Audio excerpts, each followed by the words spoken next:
By the power of Poseidon, I command you to worship me. Let's do this.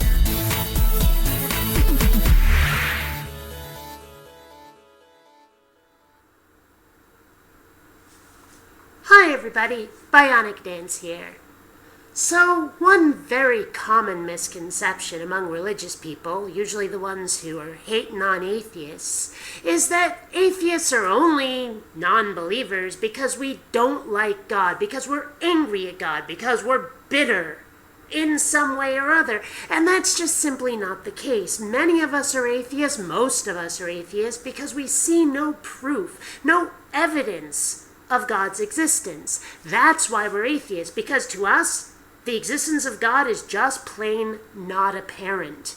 I realize that that is just anathema to many religious people out there, that to most of you, the existence of God is the most obvious thing that there is. That how could you not possibly believe that just God is so frickin' obvious? Or that to you, well, you just have to have faith. It's, God, you gotta believe, that's just all there is to it. But I'm sorry, to many of us, we need the proof. We need the evidence. That's how it is. We need to know.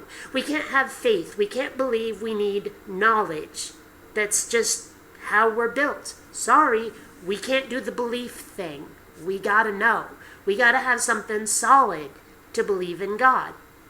Sorry, that's just how we are. So it's not a matter of being bitter about God's existence or about who or what God is. It's a proof thing for us. However, there is kind of a grain of truth in the way these people think, because the fact is that the Abrahamic God, the God of the Bible or the Quran or the Torah, the God of the Old Testament and the God of the New Testament, is kind of a prick. I mean, that's just sort of God's nature. Not a nice fellow. Let's face it, the God of the Old Testament, kind of on the vengeful side.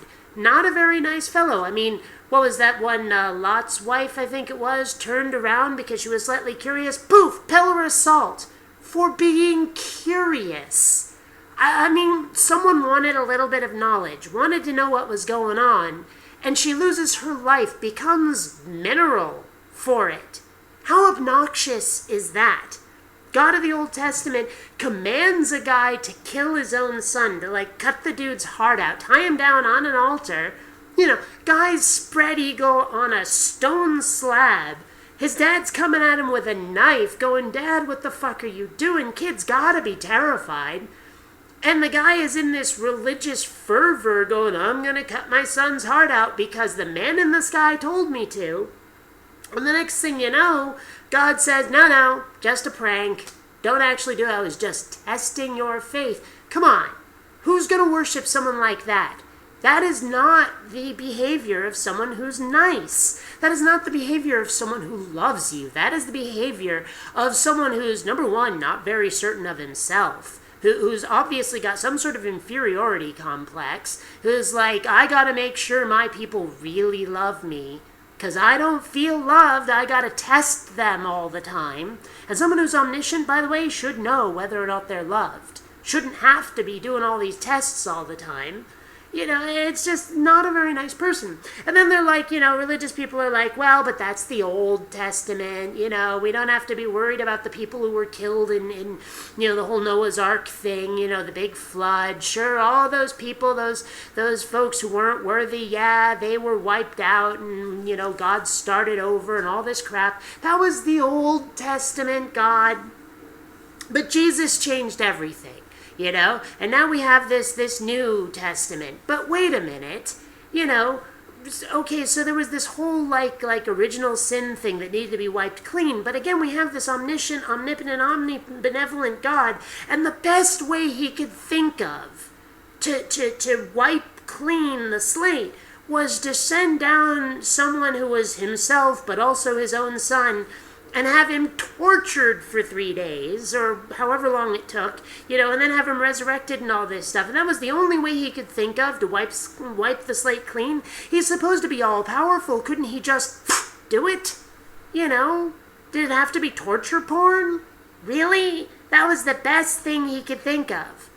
I'm sorry, but even if this is true, and it sounds made up to me, it sounds like humans came up with it, and then later, tried to retcon the whole thing to make it seem plausible. It sounds made up to me, but even if it's true, this is not a God I'm going to worship. If you were to prove that this God was real to me, I would be the biggest rebel you ever found. I'd be going looking for kryptonite or a golden key or some sort of jewel-encrusted sword, whatever, MacGuffin device you could find that would, kill this God. I'd be looking for the small thermal exhaust port right below the main port that kills this God, because this God is not a nice person.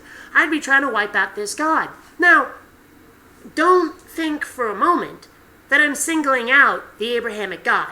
Don't think that for a moment, okay? I'm not like, just bitter about this God, about the Abrahamic God. I'm not, okay? Because if you look at the Greek or Roman gods or the Norse gods or the Egyptian gods, they're all pricks too. Seriously, there are no nice gods in human history. There really aren't. They're all like sacrificing or torturing humans. All of them.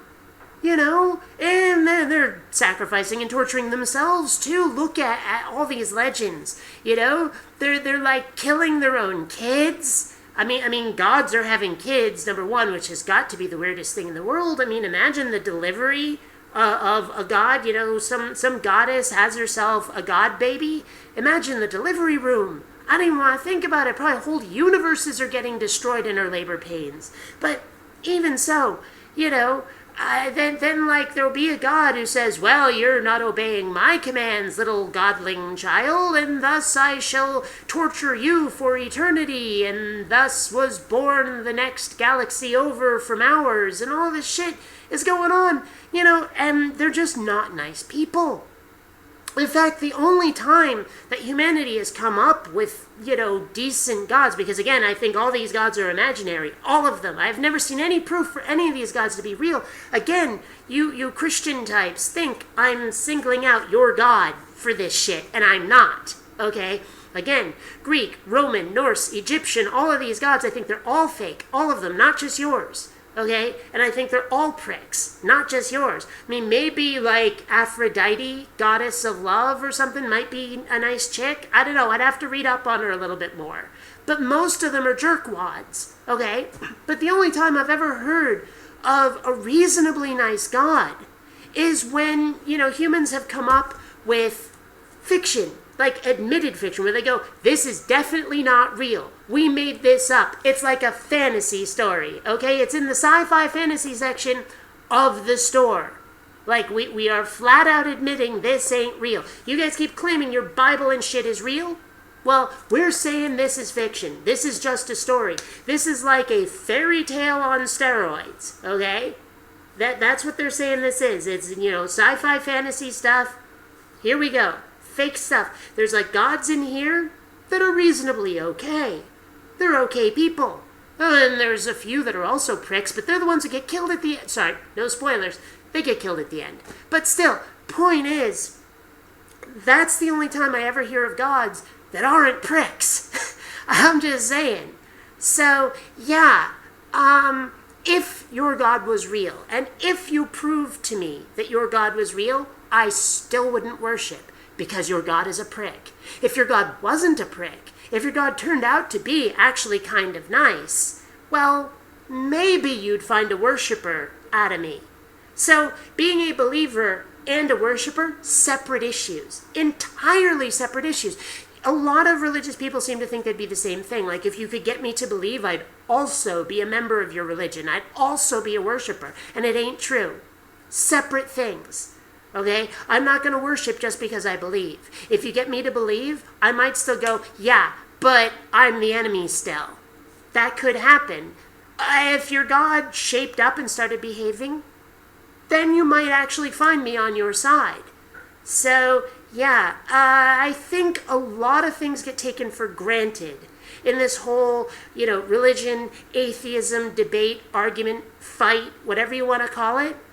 I think a lot of people just don't actually sit down and really think about it. I think a lot of you are just like, well, I want people on my side and I want them to think like me, so I'm going to make the same arguments that got me to be who and what I am. And you don't really see it from the other side. So I'm hoping what I just said will get you to look at it the way I look at it. Because the arguments that got you to be who you are may not be the arguments that'll get me to be who you are. And I may never be who you are because I don't see it your way. In fact, it may be that me telling you how I see it may make you no longer who you are. You never know. But regardless, I'm hoping this opens your eyes just a little bit so you can see exactly why I'm not on your side. And it's because your God is a prick and there's no evidence to prove that he even exists. Until next time, fellow space travelers, this is BionicDance saying don't run on automatic. Instead, please think. Please take the time to rate this video. And hey, if you dig what I do, subscribe. And please visit my Zazzle store, where you'll find all kinds of BionicDance merchandise.